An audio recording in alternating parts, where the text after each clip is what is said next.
Hello and welcome to Knife Delights. I've got another open tag response. GR Knives said he wanted to see our knives with wood handles, and so I grabbed a bunch of them.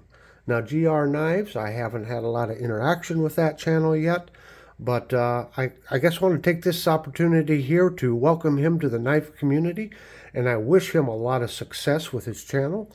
Everyone, I encourage you to go over and check out GR Knives.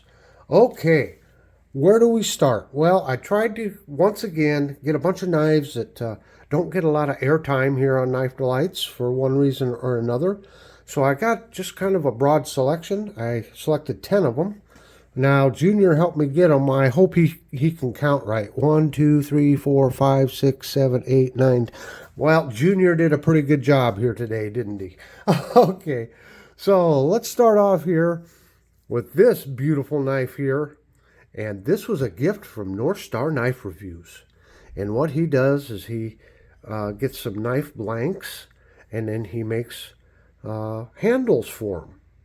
And this happens to be a mora blank. And the steel, I believe, is 12C27. And of course, this is a Puko style knife. Puko, I think I pronounced it right. And Scandi grind. Excellent for out in the woods. And then he used 3 different types of wood here. We have ebony and walnut and cherry wood. And I got to tell you, the way he shaped this, boy, it's just, that's a good grip right there. This knife is sharp. I've been using it some, trying to practice on some of my skills. Haven't spent as much time as I've wanted to, but yeah, fantastic knife. Thank you, Ray. Let's move on to another fixed blade here. This is a Rapala. And the J. Martini, Finland, is what that blade says. It's not focusing there, is it? There we go. J. Martini, Finland. Of course, Martini, Rapala paired up with Martini years ago, and Martini makes the knives for them. But this is out of their classic birch collection, and they call it a bird knife. And I gotta tell you, this thing is super lightweight. And I love the handle. It just fits so good. It's lightweight. And I often thought, you know, with either this style or this style here, if you're someone that has arthritis, has a hard time gripping, a knife like this with a handle like this, boy, it just fills up into your hand, and I think you'd have a really easy time getting a good grip on it, even if you suffer from, like I said, arthritis or some other problem with your hands and wrists. So yeah, just another fantastic knife. As a matter of fact, let's set some of these aside. I got my scale out here, and I just wanted to show here 1.8 ounces. Let me see. There you go. 1.8 ounces.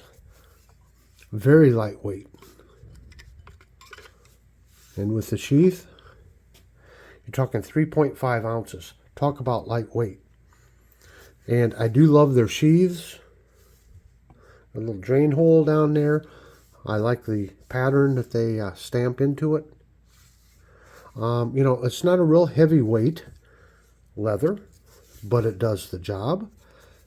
And I'll point out here, because people pointed out to me and I failed to mention it, but this little slot here, that's so you can button it to your shirt and just have it dangling off a shirt or a pocket button.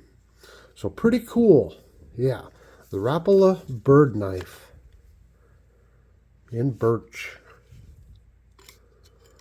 Okay, let's move along here. We've got to keep things moving.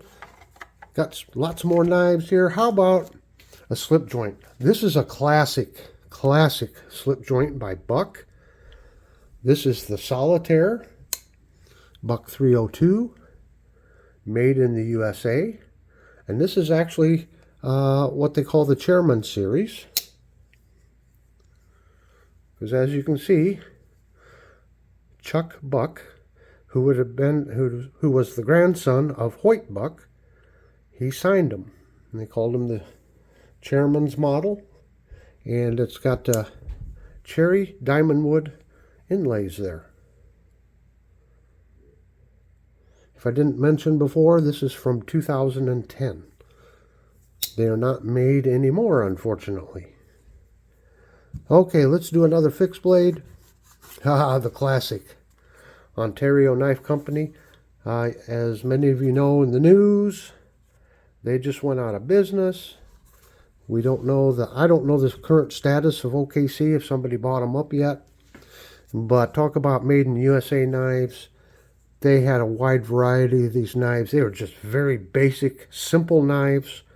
But boy, they worked. Carbon steel. You can see I've used it. We've used it Civil War reenactments, slicing taters and all kinds of good stuff. Food processing with it. But this is a Kephart style knife.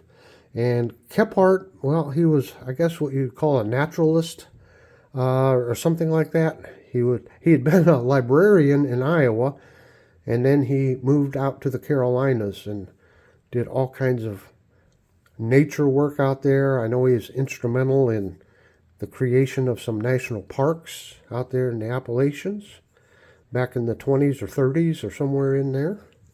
But this was he designed this knife. He went to a blacksmith, and this is what he liked. This spear point, just this small little nub here, and he described it as a knife that has everything you need and nothing you don't need. Very basic design. So a Kephart style knife. All right, moving along here. Oh, the other day, I can't remember who it was, showed their Buck 110, and they were commenting on the striping in there. And this is beautiful tiger striping. And I can't remember what year this is, but it was back in the 90s. And it's basically new old stock, although I don't have the box for it. Mint condition. What's really unique about it is, well, there's two things. For one, the pouch is nylon. And secondly, it has the old Buck Knives logo from the 90s on the pouch. So, yeah, usually 110s and 112s come in a leather pouch, but for whatever reason, now this says 426 on it. Perhaps, oh, I remember now, perhaps they use the same sheath for the 110 and the 426, or this just got put into this. I don't know for sure, but it's kind of cool to have this old nylon belt sheath, belt pouch with the logo. Okay, let's move on to something. Oh, here's another pattern. I just did a video recently on this, a cleanup. The Schrade Walden electrician's knife. But just look at the wood in this. Just beautiful. And what's interesting on this electrician's knife, most all of them have a bail on them, a clevis, and this one doesn't. So, you know what? Without the bail, that just gives it nice clean lines, doesn't it? Just a wonderful electrician's knife. Schrade Walden. Yeah, okay. Gosh, I'm looking at the time here. I got to keep moving along. I want to keep talking. What else we got? How about another little buck here? Of course, the famous Buck 55. And this one has walnut inlays in it. Now, this knife ran away from home. It made its way to California and showed up at RJ's house. RJ took it in for a while. Now, I don't know if RJ kicked him out or what, or just convinced him to come back home, but after several months, why, this knife came back home.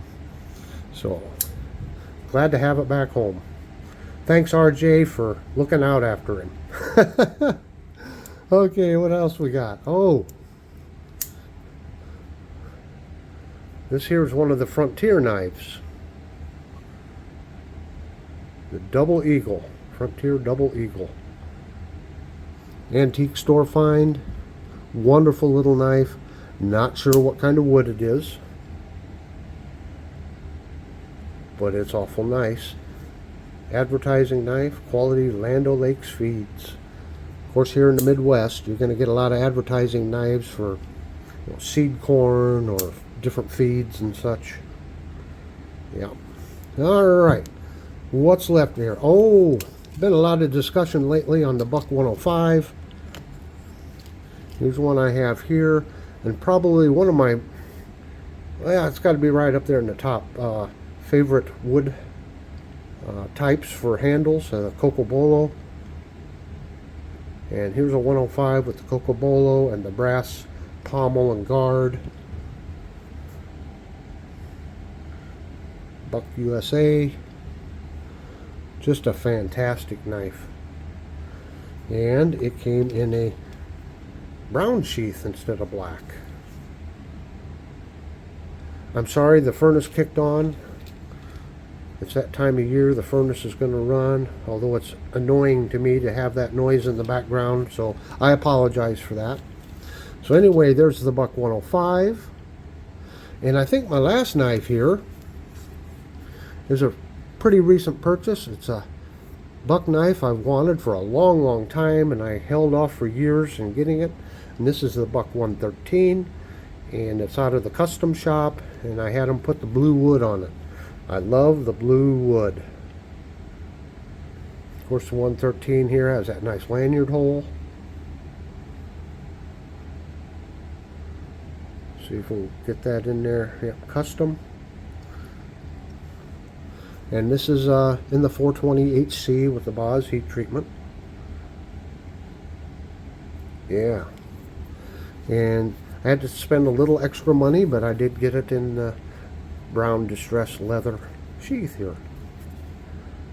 Proudly made in the US of A. You bet. Well, I tell you what, I thoroughly enjoyed this GR. Thank you for a great open tag. As I've said before, open tags such as this lets us break out knives we don't always get to show a lot on the channel. So another excellent opportunity.